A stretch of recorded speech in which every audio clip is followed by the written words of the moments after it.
जी, जिनके बालों का मसला है, बाल बहुत तेजी से गिर रहे हैं, जड़ों से टूट चुके हैं और आप सोच में है कि यार वो हमेशा के लिए टूट चुके हैं, दोबारा नहीं आएंगे, लेकिन आप गलत है। मैं आपको बताता चलूं, अगर आप ये वाला ऑयल इस्तेमाल कर लेंगे ना, आपके बाल जड़ों से टूट चुके हैं, गिर चुके हैं, वो दोबारा भी आना शुरू हो जाएंगे। वो कैसे, मैं आपको बताता हूँ। ये आप बिफोर और आफ्टर में देख सकते हैं। अगर आपकी यानी कि गंजापन इस तरह का हो चुका है ना, तो आप इसको यूज करेंगे तो ये चीज आ जाएगी। बिफोर और आफ्टर में देख लें। अगर लेडीज के बाल देखा जाए तो वो इस तरह के यानी कि वो ना खाली खाली जगह होना शुरू हो जाती है, और अगर आप इसको यूज करेंगे तो ये बिल्कुल बढ़ जाएंगे।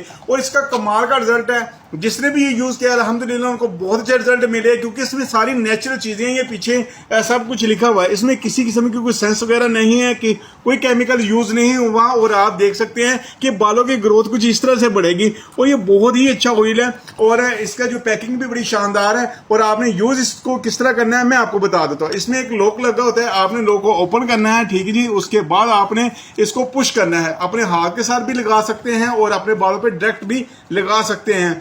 और आपने यानी कि इसको यूज करना है। इससे पहले आपने क्या करना है ये भी मैं आपको बता देता हूं। ये anti hair loss shampoo use करना है, बहुत ही अच्छा शैम्पू है। अगर आप किसी भी कंपनी के शैम्पू वगैरह यूज कर रहे हैं तो उनको छोड़ दे, आपने सिर्फ और सिर्फ ये वाला शैम्पू यूज करना है। अल्हम्दुलिल्लाह आपके बालों पे ऐसी यानी कि वो बालों पे जान आ जाएगी कि आप खुद हैरान रह जाएंगे। चंद दिन इस्तेमाल से आपके बाल लंबे, घने और मजबूत हो जाएंगे। इसको आपने लाजमी ट्राई करना है। बहुत ही मुनासिब प्राइस में है। जिसने भी मंगवाना है, जिसने भी यूज करना है, मंगवाने के लिए आपने क्या करना है, मेरा YouTube channel Irfan Mughal beauty tips होते से मेरा फोन नंबर लेके मुझसे राब्ता कीजिएगा। और इसको आपने लाजमी लगाना है, क्योंकि अगर आपके बाल गिर गए तो बाद में आपको पछतावा होगा कि काश इसको यूज कर लेते। मुनासिब प्राइस है, लाजमी लगाइएगा। ओके जी, अल्लाह हाफिज।